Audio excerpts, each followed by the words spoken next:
Hello everybody, it's Merlin here.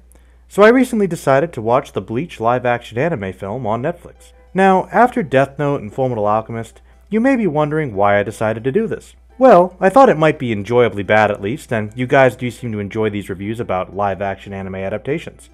So here we go. Now, for those who followed my channel over the years, it might seem like I don't really like Bleach all that much.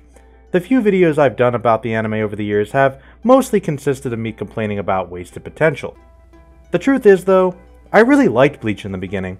I enjoyed the concept of a warrior who guides spirits into the afterlife and defends the world from evil ones. I thought the thematic ideas had great potential. It also seemed like it could go down a really interesting direction in those early episodes. The Hollows were genuinely interesting and threatening monsters early on. Then the show descended into a pattern that's very common among long-running shonen action anime, and became overwrought with filler arcs, drawn-out episodes, and more emphasis on power levels and fights. Now, this isn't inherently bad, after all that's kind of the draw of these fighting-oriented shows, but Bleach really lost its focus. The battle against Aizen was certainly too long, and then the manga proceeded to go even beyond this. Even before that though, I always felt the show peaked at Ichigo's rescue of Rukia. After that point, the series seemed to focus less on its own characters, and most potential ideas for interesting thematic concepts gave way to the action. I may be the minority on that, but many people who are Bleach fans I've talked to have expressed similar frustrations. Anyway, I guess I should talk about this movie. Here's the surprising thing. I didn't hate the film.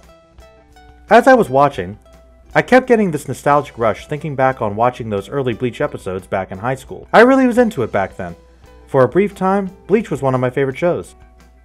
This movie follows the first arc of the anime pretty closely, really doing its best to produce that feeling of watching an anime on screen. As with most Japanese film productions based on anime, this has mixed results. But the attempt seemed more focused and truer to the source material than, say, Fullmetal Alchemist. The plot starts with the introduction of our cast as Ichigo meets Rukia and culminates with the defeat of Grand Fisher and Rukia's departure back to the Soul Society.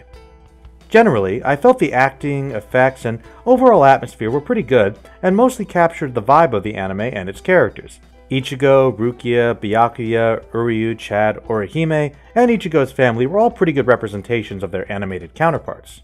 The CGI for the Hollows and the action were my biggest concern going in, but the Hollows actually didn't look too bad.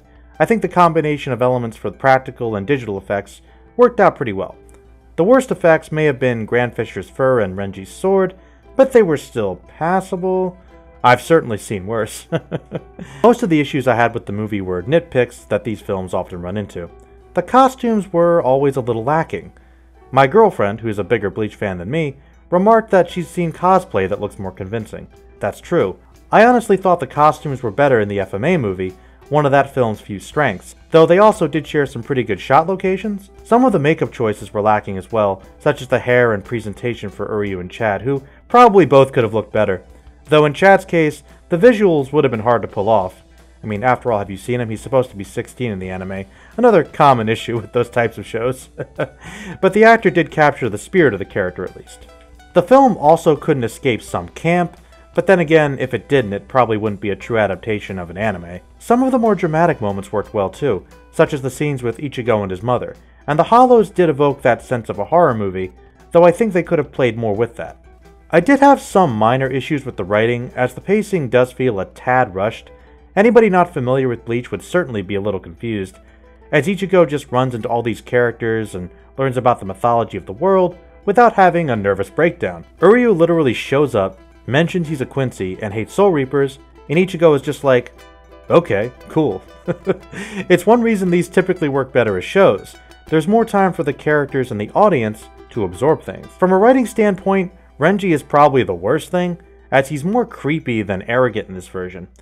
He also has the worst costume and makeup. Those tattoos are so fake. There are a few other things that could have been done better. Grand Fisher is my favorite villain in all of Bleach, as his personal connection with Ichigo made their initial encounter very tense. He taunted Ichigo, and you felt Ichigo's desire to avenge his mother that really drove the combat. It was a more subdued fight.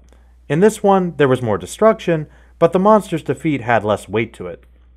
Byakuya was tweaked a bit too, as he seems more willing to kill and is portrayed as being more of a straight villain than just as kind of an antagonist. The biggest difference is in Rukia just asking for forgiveness and going back with her brother, with no real emphasis on any potential danger she may be in. The film ends almost as if it's going to be a one-shot, with most things seeming to be resolved. Was this going to be Ichigo's one day as a Soul Reaper? I would be kind of okay with that, except there is a slight tease of a possibility of future movies. Though, unlike with FMA, this one could be a self-contained piece. Overall, I actually think this film was pretty good for what it is. At the end of the day though, if budget will continue to limit production and short runtimes force things to be rushed, I still say you should probably just watch the anime. If they did decide to make more of these though, I wouldn't cringe as much as to the idea of another FMA movie. So, what did you guys think about the film? Let me know in the comments below, and don't forget to like, share, and subscribe if you haven't already. Next time, we'll be talking about a comic book villain. Until then, stay magical.